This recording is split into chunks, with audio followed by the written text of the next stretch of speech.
Deus, Dia das Mães tem que comemorar, tem que se alegrar.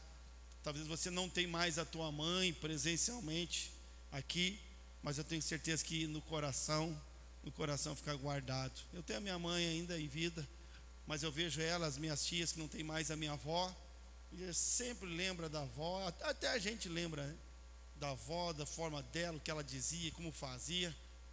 As mães deixam marcas no nosso coração, na nossa vida, que é para sempre, né? É impossível um filho esquecer da mãe. Para sempre ele vai se lembrar da sua mãe. É um presente de Deus. Isso eu falei hoje de manhã, vou repetir aqui. Um presente de Deus, irmão. Talvez um dos melhores, não o maior, porque o maior foi Jesus, mas um dos melhores presentes que Deus nos deu foi a nossa mãe. Porque Deus podia fazer a gente que nem tartaruga. Tartaruga, sabe como é que a tartaruga faz? Ela viu a vida dela de boa no oceano lá, nadando, comendo. E daqui a pouquinho chega um dia, ela disse: ixi, está na hora de eu fazer uns filhinhos. Está na hora de ter uns filhinhos. Então ela pega, ela sai do mar, vai na areia, faz um buracão. E dentro daquela buracão ela começa a botar ovo lá. E bota ovo, e bota ovo, bota ovo, bota ovo. Não para mais, é um monte de ovo. Eu nem sei quanto que é. Alguém sabe quantos ovos a tartaruga coloca? Aleph, você que é o cara da ciência, da tecnologia, o cara da filosofia, o cara é filósofo. Quem é o filósofo aí da galera aí, do Play? Cadê os filósofos da Play? Sabe tudo. Isso, vai dedando o dedo duro. O dedo duro vai dedando, isso. Quantos ovos? Não sei que é bastante. Coloca lá umas dezenas, não sei quantas dezenas de ovos. Você chutou, né? Estão chutando aí, né? Pesquisou no Google rapidinho lá. Glória. O Google, viu, irmão? O Google também é benção. Quantos ovos? 110 ovos em média a tartaruga coloca no. Imagina o tamanho do buraco para botar 110 ovos. 110 ovos. E depois que ela bota todo aquele ovo, deve dar um trabalhão, né? Botar todo aquele ovo. Aí ela fecha o buraco, vira as costas e vai devagarzinho embora. E nunca mais volta para ver o que aconteceu. Esse dia eu estava assistindo na TV, que eu gosto de ver os bichinhos. Eu fiquei prestando atenção, falei: será que não para uma hora só para dar uma olhadinha, né? Para se despedir pelo menos, né? Para dizer: ó, tchau, filho. Nem isso. E ela vira as costas e vai embora. E agora é cada um por si. Quem viver, viveu. Quem morrer, morreu. Eu já fiz, agora eu venho só ano que vem para botar mais ovo. Não quero saber. Se Deus fez a tartaruga, ela prospera assim, ele podia ter feito a gente assim também, né? Aquele mundo areal de ovos, e quem viveu, viveu, quem morreu, morreu, e azar. Mas Deus foi bom para nós, porque Ele deu uma mãe, a mãe que cuida da gente desde pequenininho, e depois de grandão a mãe continua cuidando. E às vezes já está casado com um filho e a mãe ainda está cuidando. A minha mãe até hoje, de barba branca, careca já, e às vezes eu falava: filho, põe uma blusa que está frio. Mãe, já tem 46, mas ela ainda está cuidando. Por isso que eu falo que a mãe é o maior presente que Deus deu para a gente, um dos maiores, né, presentes que Deus deu para a gente, porque ela cuida, ela zela. O instinto materno é algo extraordinário demais, que nasce já junto com a mulher, porque olha só, às vezes é pequenininha, criancinha. O que a menina gosta de brincar?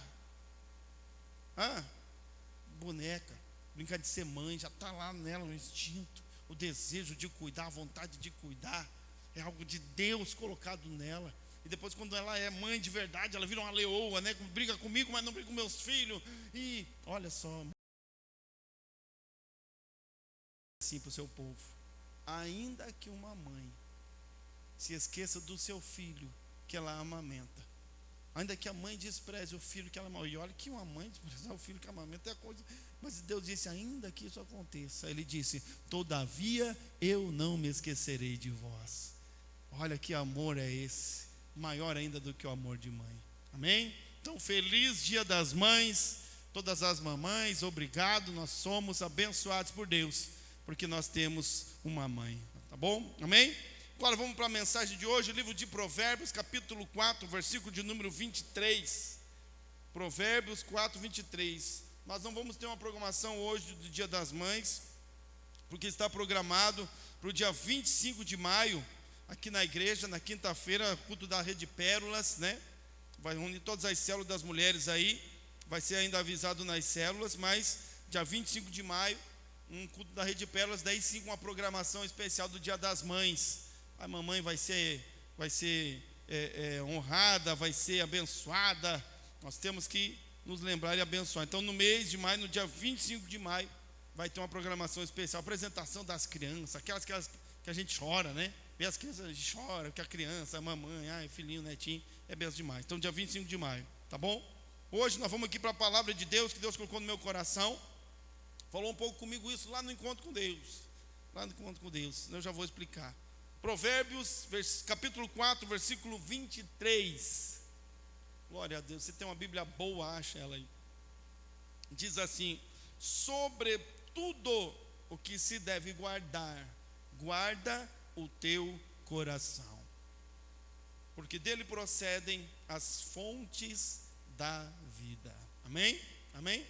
Primeira frase aqui também importante, as duas primeiras: sobre tudo que se deve guardar, guarda o teu coração. Amém? Feche teus olhos. Pai, fala conosco mais uma vez, Deus, nesta noite. Nosso coração se abre, os nossos ouvidos estão atentos para ouvir a tua voz. Fala o nosso coração, Rei da Glória, no nome de Jesus. Segunda necessidade,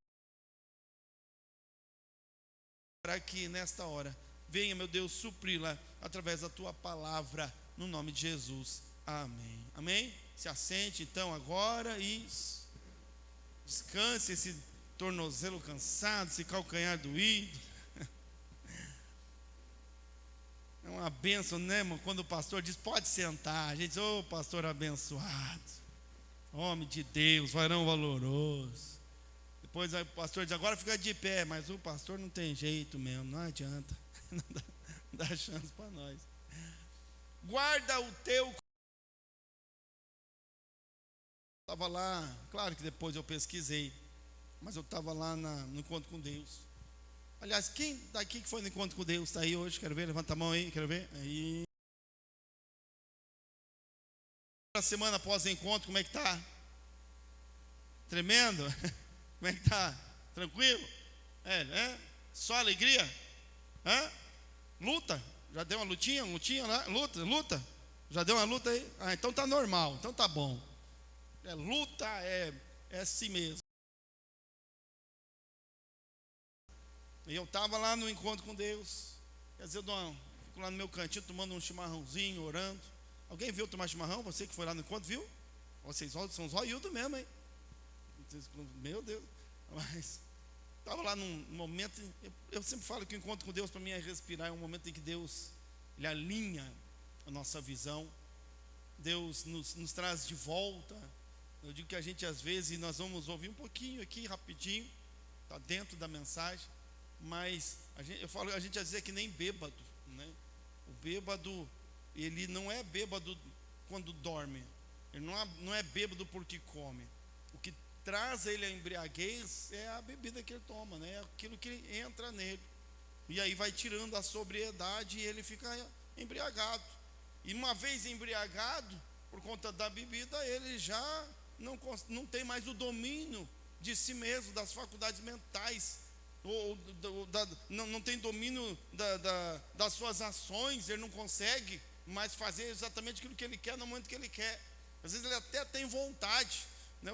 Ele quer ir em linha reta, mas não consegue. Ele só caminha, só vira meio caranguejo, né? Caminha de lado e não consegue ir reto, embora ele às vezes tenha um alvo, ele sabe onde quer ir, mas ele não consegue, porque ele está embriagado pela bebida. Nós, é claro, graças a Deus, fomos libertos por Jesus. A gente não bebe, amém, irmão? Amém? Crente não bebe, amém? Então, a gente não bebe, mas tem outras coisas que nos embriagam.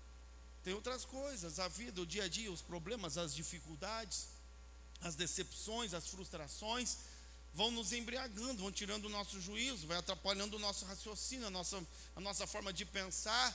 E às vezes a gente quer ir para um lugar, mas não consegue, né? A Bíblia diz, tem que perdoar é para lá, mas eu estou indo para casa. Eu sei que eu tenho que perdoar, mas não estou conseguindo. Eu sei que eu tenho que ser fiel, mas eu não estou podendo. Eu sei que eu tenho que mudar meu jeito de ser, mas não estou conseguindo. Eu tenho que mudar minhas palavras. A gente já está embriagado, ou está decepcionado, ou está ferido, machucado, ou já está apaixonado. Nós vamos ver hoje aqui Então, às vezes, lá no encontro com Deus, está cheio de tarefas, a cabeça 1000 por hora, um monte de pensamento, e aí não consegue focar nisso, e é possível, irmão, é possível que a gente vai perdendo o foco. A gente vai perdendo o foco daquilo que é importante. Na igreja a gente pode perder o foco, lá na célula pode perder o foco. O foco da igreja, o foco nosso, é o mesmo de Jesus. Jesus disse: eu vim, o Filho do Homem veio para buscar e resgatar o que se havia perdido. Esse é o propósito, todo o resto é resto. Se a gente se envolve em alguma tarefa, alguma coisa, e diz que é igreja para a igreja, e não está dando o objetivo de salvar, de trazer salvação, levar vida às pessoas, levar as pessoas até Jesus, a gente já está embriagado. Que às vezes foca em construir, às vezes foca, sei lá, em si mesmo, no próprio sucesso do meu ministério, do meu chamado, né? A gente pode se perder no caminho. Pode se perder porque a gente fica embriagado com o cargo, fica embriagado com o título, fica embriagado até com o amor. Às vezes o carinho que as pessoas dão para a gente, às vezes embriaga a gente. Porque daí a gente fica ali todo cheio de si mesmo, embriagado. E daí não quer fazer, daí não quer trabalhar para Jesus, daí quer receber tudo na mão. É perigoso, é um risco real. E é por isso que a Bíblia nos diz aqui: guarda o teu coração. Nós vamos falar já na mensagem. Mas para mim, o encontro com Deus é um dos momentos que Deus me alinha. Deus me alinha os pensamentos. Lá Deus me dá a visão, Ele me coloca de volta. E nem é quando eu estou pregando, e não é nas ministrações. É um momento eu e Deus. É um momento, às vezes, o pessoal nem sabe, eu estou andando lá na chácara, caminhando para lá e para cá, no meio do mato, e Deus está me trazendo de volta, trazendo a sobriedade, algumas situações, atitudes e sentimentos e pensamentos da gente. Então eu estava lá num desses momentos aí, Deus me realinhando, e Deus me trouxe essa palavra, né, do nosso coração. Era um outro modelo, eu pensei, talvez para mim lá foi mais preciso. Hoje Deus traz para nós essa palavra: guarda o teu coração, porque dele é que procedem todas as fontes da vida. Do nosso coração é que procedem as decisões. Do nosso coração é que procede, o coração é a fonte dos nossos sentimentos. O coração é o ambiente das nossas tomadas de decisões. Tudo que nós fazemos, todas as atitudes que tomamos, todos os caminhos que caminhamos, tudo nasce no coração, na decisão, decidir caminhar. E a decisão é aqui dentro. A decisão é amanhã a vontade, o meu desejo. O coração é que me dá a energia, que me dá a força para permanecer, para resistir, para continuar. Vem de dentro, vem do meu coração. A decisão primeiro vem aqui. Quero casar com a Lisiane. Primeiro nasceu no coração, depois a gente foi para o altar, depois foi fazer festa, depois foi botar aliança, mas já estava decidido, já estava construído. No coração foi que nasceu. O coração é a fonte de todas as coisas. O coração é ali que nasce, é aqui que começa. E é claro, irmão, e quando a Bíblia fala de coração, ela não está aquele músculo que está aqui dentro do nosso peito bombeando sangue. A Bíblia, quando fala de coração, ela fala de alma, de sentimento. A nossa alma, o nosso coração é onde fica guardado as coisas, onde a gente tem o nosso porão ali, onde a gente guarda também às vezes as nossas sujeiras, as nossas coisas. E é por isso Ele nos alerta dizendo: guarda o teu coração, porque nós precisamos, e se conseguirmos talvez, precisamos olhar para nós mesmos, de olhar para o nosso coração, como a Bíblia olha, como Deus olha. Olha aqui, irmão, lá em Gênesis, preste atenção. Lá em Gênesis, Deus diz que o homem é em seu íntimo sempre inclinado para o mal. O nosso coração. Deus olhou lá e chegou a uma decisão assim: eu não vou mais destruir o homem. Depois do dilúvio, ele é em seu íntimo sempre inclinado para o mal. É assim mesmo. Não é um defeito de fábrica, porque Deus não fez nada defeituoso, mas consequência é a corrupção do pecado. Estar longe de Deus, o pecado na carne. Então Deus diz: nisso não tem remédio. O seu coração está sempre inclinado para o mal. Depois vem o livro de Jeremias, o profeta Jeremias, dizendo que há pelo menos duas características do coração do homem. Ele diz que o coração do homem é enganoso e perverso. Olha aqui, irmão. enganoso e perverso. É o que a Bíblia acha da gente. Isso é o que Deus vê na gente. É o que Deus sabe que a gente é. Depois vem no livro de Eclesiastes, que diz que o coração do homem está repleto de malignidade e insensatez. Não, tá de arrancar, já jogar fora, né? Não quero mais negócio aqui não. Vamos tirar fora esse negócio aí. Que B.O., que negócio maluco. Aí depois lá no Novo Testamento, Marcos diz que de dentro do coração do homem é que procedem os maus pensamentos. Aí, irmão. E depois em Tiago diz que cada um é tentado pelo seu próprio mau desejo. Tentado por si mesmo. A gente nem é tentado pelo diabo, porque a gente fala que o diabo, mas o diabo atenta. Nós somos tentados pela nossa própria vontade. Somos tentados pelo nosso próprio desejo. Somos tentados pela nossa própria ambição. É a Bíblia que diz. Então, se a gente olhar o que Deus viu, o que nós precisamos ver, mas olha aqui, irmão, essa é a dificuldade. Essa é uma das maiores dificuldades nossas, para podermos andar em Deus e com Deus. É a gente conseguir ser honesto num olhar ou numa visão de nós mesmos. Olhar para nós com honestidade. Olhar para nós com verdade. Porque nós sempre estamos tentando, bem na verdade, é esconder esse coração mau. A gente tenta esconder essa perversão do nosso coração, o engano do nosso coração.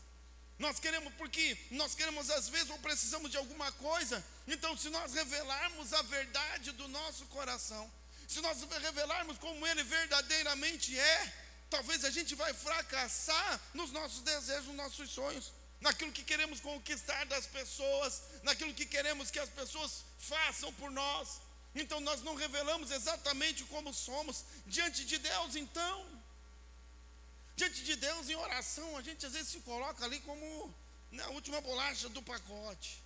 A gente, diante de nós mesmos, você já se pegou se auto-justificando? A gente se auto-justifica, não, eu menti, mas é porque aquele lá mentiu mais. Eu fiz isso, mas é por causa daquilo. Mas é porque, mas a carne é fraca. É porque a carne é fraca. A gente está sempre justificando a malignidade, a maldade do nosso coração. A gente está sempre justificando essa inclinação para o mal. E a gente está sempre tentando mostrar para os outros e provar que a gente não é tão ruim assim, que a gente não é tão mal assim. Mas a Bíblia, o nosso Deus que nos conhece de verdade, a Bíblia ela nos deixa nus diante de Deus, quando ela revela o que de verdade, qual é a realidade do nosso coração, sempre inclinado para o mal, enganoso e perverso, repleto de malignidade e insensatez, que procede dele os maus pensamentos, de dentro do coração saem os maus pensamentos. Então a Bíblia diz, irmão, que nós temos um B.O. Meu Deus, o nosso coração é o nosso problema. O problema é se não fosse o nosso coração, não haveria malignidade, não haveria, então vamos arrancar e jogar fora. Vamos desistir. Só que, como eu disse, quando a Bíblia fala de coração, não está falando da nossa bomba de sangue, né? Do nosso coração, do órgão, do músculo que fica bombeando sangue. Quando a Bíblia fala de coração, ela está falando da nossa alma. Ela está falando de nós mesmos, daquilo que nós somos. Como semana retrasada, acho que eu preguei corpo, alma e espírito. É aquilo que nós somos, é isso que nós temos. É isso que prevalece quando estamos sozinhos, quando somos só nós. Quando não tem Deus, quando não tem o Espírito, quando não tem nada, quando somos só nós, o homem corrompido, caído. Como Deus disse, no seu íntimo, o homem o seu coração é sempre inclinado para o mal. E nós temos um problema muito grande, talvez um dos maiores problemas nossa maior dificuldade para termos uma vida em Deus, para termos uma vida com Deus, é as características do nosso coração, a verdade do nosso coração. E nós precisamos ser muito sinceros e muito honestos se queremos vencer isso, porque parece que não temos saída. Em muitas outras passagens ainda a Bíblia fala do engano do coração, mas aqui mais uma vez Agora, o sábio Salomão, escrevendo no livro de Provérbios, ele diz: de tudo o que se deve guardar, guarda o teu coração. Porque o coração é isso. Porque o coração é só isso. Se nós não estivermos prontos, se nós não guardarmos, se nós não enxergarmos, se nós não cairmos na realidade, saímos da ilusão, o coração é enganoso, nos engana, mente, ele se apaixona por aquilo que ele quer, o coração quer viver sozinho, do jeito dele, com as vontades dele, segundo os desejos dele, dominado pela carne corrompida, sempre se inclinando para aquilo que é ruim, sempre se inclinando para aquilo que é mal, dominado total, como um cavalo selvagem que quer andar segundo a sua própria vontade. E ele nos leva, se nós o deixarmos solto, se nós o deixarmos à sua própria vontade. A Bíblia diz que ele é a fonte das nossas decisões. E as nossas decisões serão então influenciadas pelo coração maligno e perverso. As nossas decisões serão influenciadas pelo coração enganoso, pelo coração que só traz maus pensamentos, o insensato, como a Bíblia diz, um coração insensato. E é por isso que às vezes, quando nós nos deixamos levar pelos nossos próprios desejos, quando nos deixamos levar pelo nosso coração, quando nos deixamos levar pelas nossas vontades e aplicamos a nossa força, porque o coração é a nossa força. O coração é a força motriz, é o que nos faz ir adiante, fazer mais. Falei hoje de manhã, imagina você pegar uma criança, chama a criança, o teu filho, já que hoje é dia das mães, a mãe fala para o filho: filho, pega uma vassourinha e varre aqui para a mãe, varre aí a casa aí, limpa a casa aí para a mãe. O filho já olha para a mãe desanimado, né? Ah, mãe, quem fala a mãe? Quem nunca falou a mãe, né? Se cada um a mãe ganhasse R$1, estava rica. Ah, mãe, vai aí que eu estou mandando, e pega o chinelo, vai varrer. E ele vai lá e pega aquela vassoura. Isso é, pensa numa vassoura pesada. Não fica pesada a vassoura? Fica pesada a vassoura. Eu acho que Deus está me usando como profeta. Deus está revelando aqui. Aquela vassoura, olha lá, Deus está revelando. Aquela vassoura pesada, ele arrasta aquela vassoura no meio da casa. Pai, uma sujeira para lá, outra para cá. O cantinho, a vassoura não enxerga. E ele vai lá varrer, dá 10 minutos varrendo, já está doendo o braço, já dá vontade de ir no banheiro, já começa a passar mal. Deus está falando aí, mano? Está falando aí, Fernando? Dá sede. Porque não é o que o coração deseja. Não é o que eu quero fazer. Aí não tenho força, parece que está ruim, não quero desistir, quero parar. Mas fala para o menininho e diz: filho, bota teu tênisinho, pega a bola e vai jogar bola. Estava morrendo com a vassoura na mão já, opa, vai para a quadra ou vai para o campo.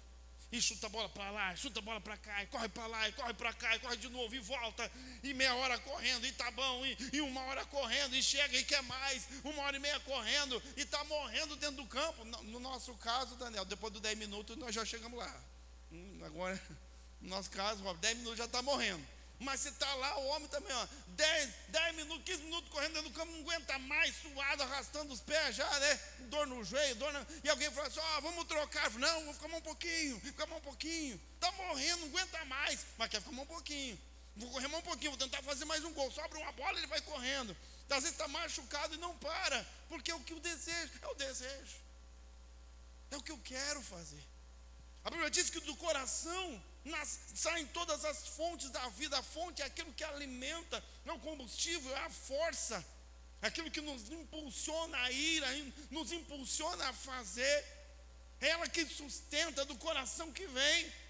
Então, quando a gente quer fazer, quando o coração decide que ele quer fazer alguma coisa, quando o coração decide, quando a decisão é tomada no coração, é a hora que a menina briga com o pai, com a mãe, com todo mundo, porque daí está apaixonada. É a hora que você quer fazer, você se dispõe a fazer qualquer coisa, por causa da mãe, do filho, da mulher, da esposa, porque agora o coração, eu sinto, A força que vem, eu não sei de onde, é a força do coração. Essa é a força do coração que é inclinado para o mal. Essa é a força do coração do homem que é enganoso e perverso. Essa é a força do coração do homem que é repleto de malignidade e insensatez. A força do coração do qual procedem os maus pensamentos. O coração é o combustível, ele é a fonte de energia e de força. E é por isso que no livro de Provérbios está escrito aqui: de todas as coisas que se deve guardar, guarda o teu coração. Porque é ali que começa tudo. É ali que nasce tudo. Eu quero falar bem rapidinho sobre como fazer isso. Pastor, o que é guardar o coração? Como é que eu posso guardar, frear esse negócio, esse animal selvagem, inquieto que é o coração? Como guardar o coração? E 3 coisas que Deus falou comigo, para que a gente possa guardar o nosso coração e conduzi-lo a sair do caminho da malignidade e caminhar no caminho da graça de Deus. E a primeira coisa delas é proteger o nosso coração com a palavra de Deus. Irmão, você vai perceber que não tem um segredo muito grande aqui não hoje, tá? Proteger com a palavra de Deus. O salmista Davi disse: eu escondi a tua palavra no meu coração, para eu não pecar contra ti. Olha aqui, irmão. Escondi a tua palavra no meu coração, para ele ordenar esse coração, esse cavalo selvagem, que tem muita força, mas não tem destino. Tem muita força, mas não tem orientação. Tem muita força, tem velocidade, ele quer muito, mas não sabe exatamente o que deve querer. Quando a palavra de Deus encontra espaço em nosso coração, ela nos coordena os pensamentos e os sentimentos, nos dando uma nova postura diante dos acontecimentos. A palavra de Deus, o conhecimento da palavra de Deus, guardar no coração, colocar no coração. A partir do momento que eu passo a ouvir a palavra de Deus e me alimentar dela, e eu começo a aprender e crescer em conhecimento, eu também cresço em graça. Então o meu coração, ele passa a ser dirigido e direcionado pelo conhecimento que eu tenho em Deus. É a palavra de Deus que nos alinha os caminhos. É através da palavra e do conhecimento de Deus que nós podemos de fato dizer, como na Bíblia está escrito: não vivo mais eu, mas Cristo vive em mim. Proteger o coração com a palavra. O salmista Davi disse: eu escondi a tua palavra no meu coração. Eu a plantei e semeei no meu coração, na minha alma, nos meus sentimentos. A tua palavra está envolvida em meio aos meus sentimentos, em meio ao meu coração. Por isso que a Bíblia nos ensina a meditar na palavra de Deus dia e noite, para que ela possa ser introspectada, ou seja, colocada, lançada, plantada, semeada no mais íntimo do nosso ser. E então o coração protegido pela palavra de Deus, ele passa a desejar as coisas de Deus. Pelo conhecimento ele começa a buscar, ele fica orientado. Lâmpada para os meus pés é a tua palavra e luz para o meu caminho. Força que tem vontade, que tem vigor. Agora ele tem uma orientação. A palavra vai orientando, vai conduzindo nos caminhos. E eu tenho força para resistir no dia mau. E eu tenho força para permanecer no meio das aflições. Eu tenho força para continuar quando tudo parece parado, perdido, quando as coisas, quando entram nos dias do marasmo, nos dias da dificuldade, nos dias da pressão, no dia da opressão. Eu não paro, eu não desisto, porque pela palavra de Deus, o meu coração foi instruído em permanecer em Deus em todo o tempo. Protegê-lo com a palavra, conhecimento. Aproveitar, né? Trilho do crescimento, as escolas, muitas coisas que a gente erra, muitas decisões. Conhecimento, por falta de entendimento, porque não entendemos a Deus, porque não conhecemos a Deus de verdade, porque não sabemos quem Ele é de verdade. Julgamos a Deus segundo a nossa própria filosofia de vida. Julgamos a Deus por aquilo que, pelas nossas próprias experiências. Ah, mas eu já vivi isso, eu já vivi aquilo, eu nunca vi isso acontecer. Então eu digo, Deus não pode fazer, eu nunca vi. Então eu nem creio, não acredito. O coração diz, não vamos acreditar nisso não, porque eu nunca vi. Mas quando a gente passa a conhecer a Deus através da sua palavra, então o coração fica instruído, não por aquilo que ele já viveu, mas por aquilo que ele conhece, e que ele entende através, trabalhado, exercitado pela palavra de Deus. Sabe, irmão, imagina um engano. Um dia eu estava na praia, olhando aquele monte de água, mas quanto aguaceiro, né? Aguaceiro e água, aquelas ondas vindo, pesado, um mar meio brabo. E nós ficamos na praia, acho que foi uns 4 dias. Primeiro dia, você queria ver até conchinha, né? Estava admirado com as conchinhas, admirado com as ondas, com as conchinhas, catando conchinha, enchia um potinho de conchinha, levou para casa, ficou fedendo aquele negócio, que depois fede, né? Ficou fedendo aquilo lá, teve que jogar.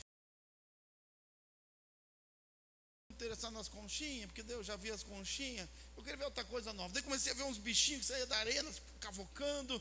Daí no outro dia a gente foi fazer buraco para ver, daí desmoronava. E cada dia uma coisa nova e diferente. E quando eu fui embora da praia, eu disse, agora eu conheço a praia, agora eu já conheço o mar. E se alguém pergunta para mim, você conhece o mar? Eu digo, eu conheço. A gente pensa que conhece, porque a gente já esteve ali. Eu já sei que a água é salgada. Quem foi para a praia, a primeira vez que você foi na praia, você botou a mão na água para experimentar se era salgada? Alguém já fez isso? Olha lá, pode confessar, irmão, não é pecado. Não é pecado, mas pode confessar. Porque é algo novo. Agora olha aqui, irmão. Lá na praia eu experimentei água que é salgada. Eu vi alguns bichinhos lá, eu recolhi algumas conchinhas. Nós estamos aptos a dizer que nós conhecemos o oceano na integralidade do que ele é e do que ele tem. Nós conhecemos o Oceano Índico, nós conhecemos o Oceano Pacífico. Nós conhecemos, como é que é o nome do outro oceano? Os universitários. Outro, por favor, gente, é o nosso. Isso, meu Deus. Vocês vão ali, molham os pés nele e não sabem. Se não seria tolice a gente achar e dizer, não, eu já conheço, porque eu já vi lá da praia. Eu adoro, irmão. Às vezes eu estou em casa de noite, eu ligo lá a TV e fico vendo a natureza, né? Aqueles documentários. Aí o mar, lá nas profundezas, eu fico admirado. Que eu já não sei já quantos anos, tecnologia, inovação, e robô, e máquina, e submarino, e não sei o que, e o povo desce lá no fundo e sobe, desce no fundo e sobe, desce mais uma vez e sobe, e vai lá no mar gelado, desce, sobe, e eles ficam.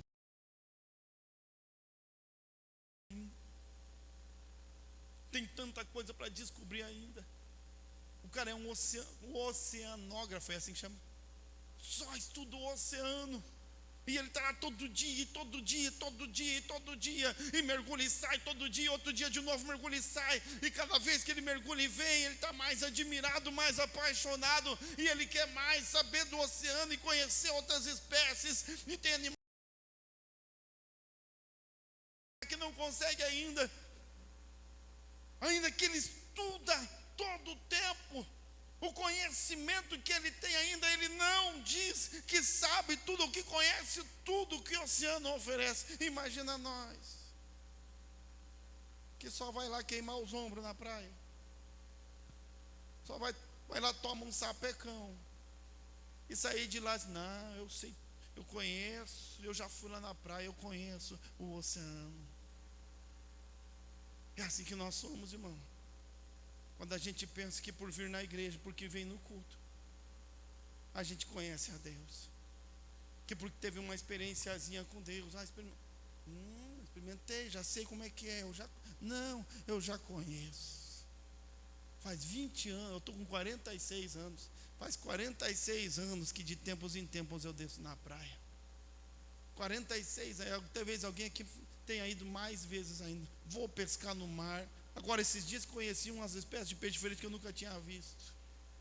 Seria tolice eu dizer, não, mas eu já conheço. Quando eu estou falando de Deus, fala que guarda o teu coração, protege ele na palavra. Significa que quanto mais eu busco conhecimento da palavra de Deus, mais o meu coração é guardado, mais protegido ele fica. Mais conhecimento, mais luz, lâmpada para os meus pés é a tua palavra. Mais decisões acertadas, mais decisões corretas eu vou tomando, mais eu vou conseguindo avançar em Deus e através de Deus, porque agora a palavra de Deus, como disse Davi, ela me ensina, ela abre o meu pensamento, o meu entendimento, me traz sabedoria, a palavra de Deus que pode me guardar e me proteger. É por isso que Salomão escreveu em Provérbios: de todas as coisas que se deve guardar, guarda o teu coração, protege com a palavra, como disse Davi. Esse coração maluco, inclinado para o mal, que a palavra possa ensiná-lo com a mesma força. A segunda coisa que eu preciso para guardar no meu coração é escondê-lo no Espírito Santo, como Paulo fazia. Há um tempo em que ele disse: já não vivo mais eu, mas agora é Cristo que vive em mim, e a vida que vivo, não vivo mais na carne, mas no Espírito Santo de Deus. Quando o Espírito Santo nos controla, o fruto do Espírito Santo subjuga o coração enganoso e fraudulento, levando-o a viver na graça e na vontade de Deus. O coração que era maligno, agora ele é tomado pelo Espírito Santo. Agora o fruto do Espírito Santo, bondade, benignidade, mansidão, temperança, ele subjuga aquele coração louco, ele subjuga aquele negócio selvagem, ele começa a orientar e coordenar, como alguém que domina mesmo, dominado pelo Espírito Santo. Porque Paulo, ele declara, ele disse: eu estou dominado em Deus. Ele disse: não vivo mais eu, não decido mais eu, não é mais o meu coração o dono, não é mais o meu coração que tem as rédeas, não é mais o meu coração que decide, que toma as decisões. Eu não vivo mais eu, mas agora é Cristo, através do Espírito Santo, que vive em mim. A vida que eu vivo, não vivo na carne. Guardado o coração em Deus através do Espírito Santo, para que as decisões sejam conduzidas pelo Espírito Santo. E é por isso, irmão, que Paulo, ele se tornou uma bomba atômica para o inferno. O cara era imparável, ninguém segurava Paulo, porque o seu coração era forte, o Espírito era forte, a fonte de força, de energia, mas estava tomado pelo Espírito Santo de Deus. Então as decisões eram orientadas pelo Espírito Santo, mas na mesma força, na mesma intenção. Paulo, ele chegou em um nível, em um momento em que a sua vontade era a mesma vontade de Deus, o seu desejo era o desejo de Deus. Então os homens pegaram ele e prenderam, e surraram Paulo, mas o seu coração forte, o seu coração decidido, vivendo sobre a égide do Espírito Santo de Deus, disse: melhor é confiar em Deus, melhor é acreditar em Deus, melhor é obedecer a Deus do que obedecer aos homens. Pode bater, não adianta bater, porque o coração é forte. Não adianta bater, porque o coração é que decide. Não, porque quando o coração decide, irmão, não tem dor que segure. Quando o coração decide, não tem decepção, frustração que impeça e que pare. O problema é que às vezes ele decide errado, ele decide para um lado errado, mas quando ele está envolvido, escondido no Espírito Santo, não vivo mais eu, mas agora é Cristo, é quem vive em mim. E ele saía fazer as suas viagens, e sofreu perseguições, e sofreu naufrágios, e os homens o abandonavam, e os homens o deixavam, e nos últimos dias da sua vida, velho, doente, abandonado, sozinho, com frio, ele escrevia cartas motivacionais para aqueles que estavam fora, mesmo ele sofrendo na sua carne, mesmo ele ali nos últimos dias numa masmorra deixado. Mas ele disse: não vivo mais eu, agora é Cristo que vive em mim.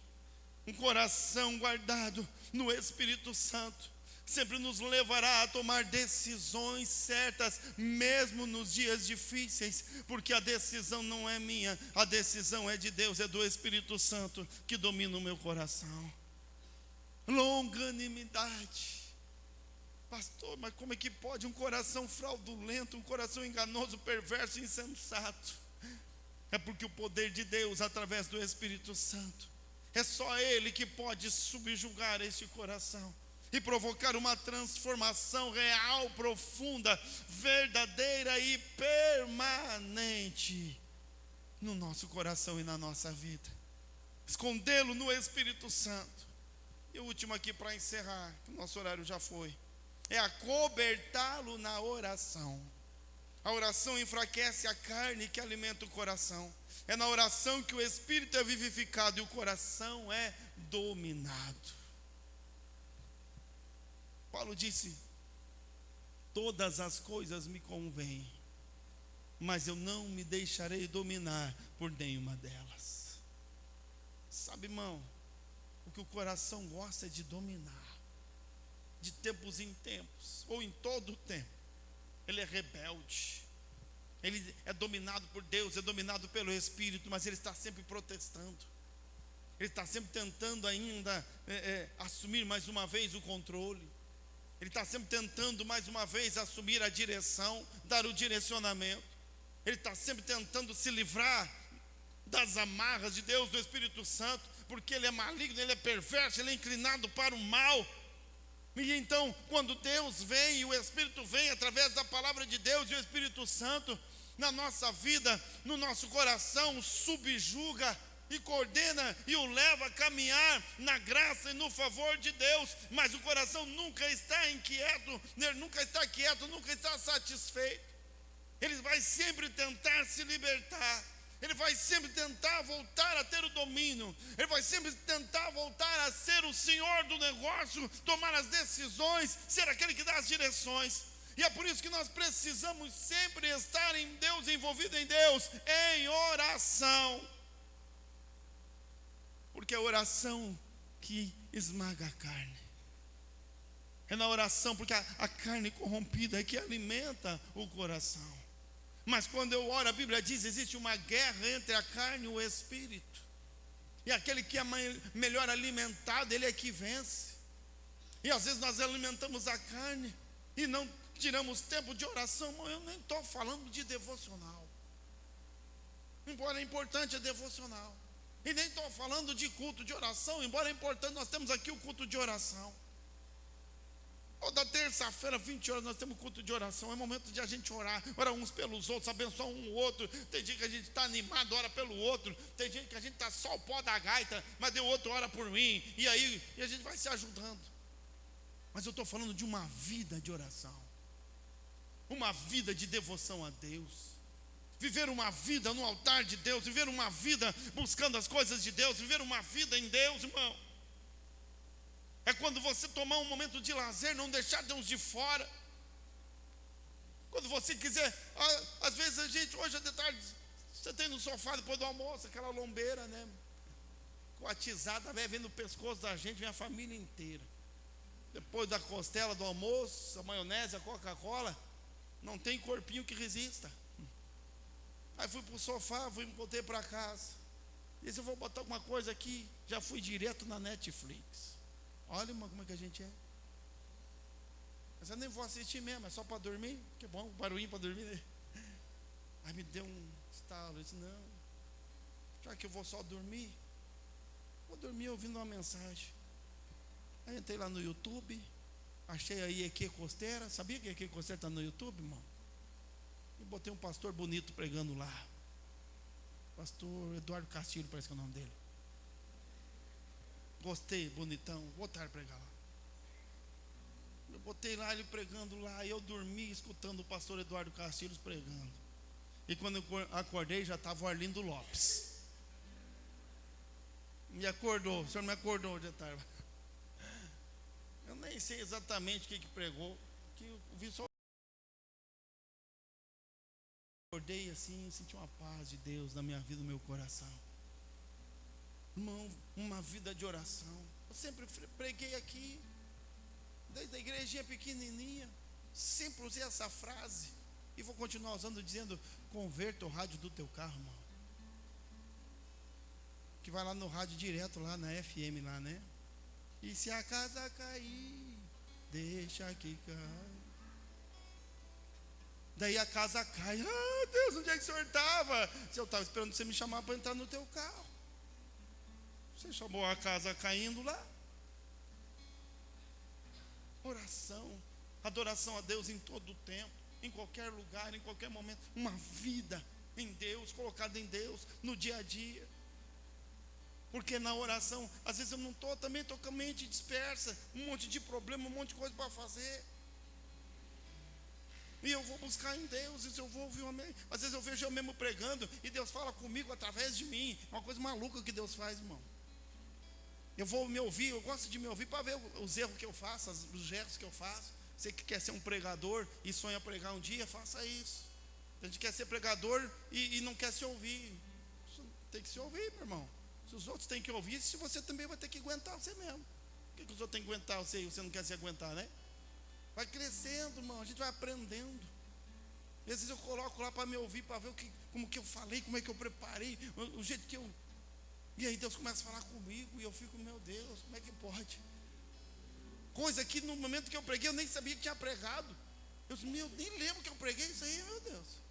Como é que eu falei? Eu não lembro que eu falei esse negócio aí. E às vezes eu estou lá sozinho na sala, me ouvindo e chorando, e Deus falando comigo no meu coração. Todo o tempo, buscar em Deus, buscar a presença de Deus, sempre ser direcionado em Deus em oração, um momento de devocional em casa, no trabalho, oração na igreja, culto de oração, irmão. Tem gente que faz anos que vem na igreja e nunca veio num culto de oração, e quer vencer. O coração enganoso, fraudulento está aí. Está aí o coração que a Bíblia diz, o insensato, o maligno, do qual vem os maus pensamentos. E o livro de Provérbios, ele diz, guarda de todas as coisas que você tem que guardar, guarda o teu coração. Palavra de Deus, buscar a presença de Deus, o Espírito Santo, e orar, para sacrificar, mortificar a carne, oração, jejum, e aí você vai, que você sabe,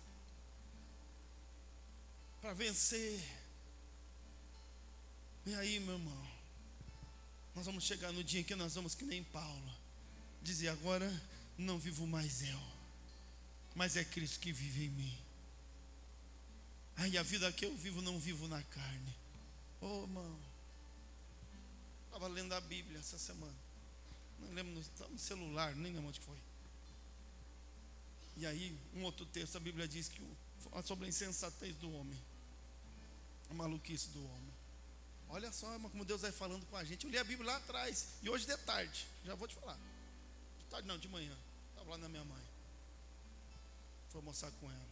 Eu lembrei desse texto, porque eu vi lá na televisão, lá no, acho que era no SBT, nem sei mais lá. Só vi que eu vi lá falando da Rita Lee, morreu esses dias, né? A Rita Lee. E aí estava lá, daí eles lembrando, no SBT, né? Lembrando do Gugu, o dia que ela foi lá no programa da televisão, que a Rita veio aqui, e eu tentando escutar, muita gente conversando, a televisão está ligada só para fazer barulho, né? Para atrapalhar a gente que conversa.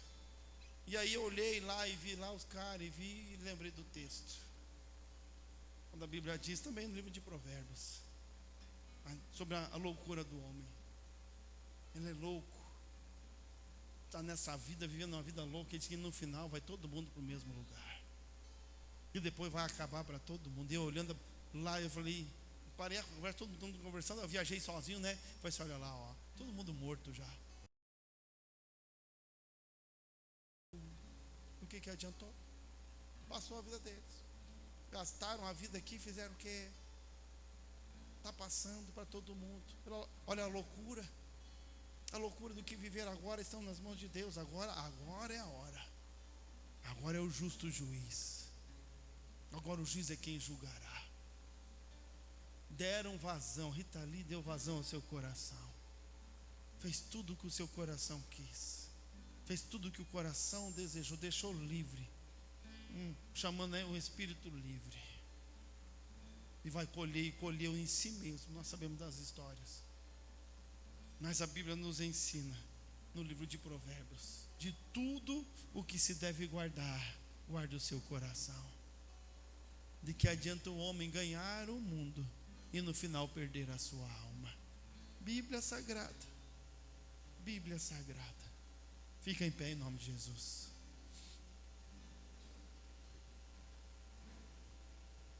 Nós estamos, irmão,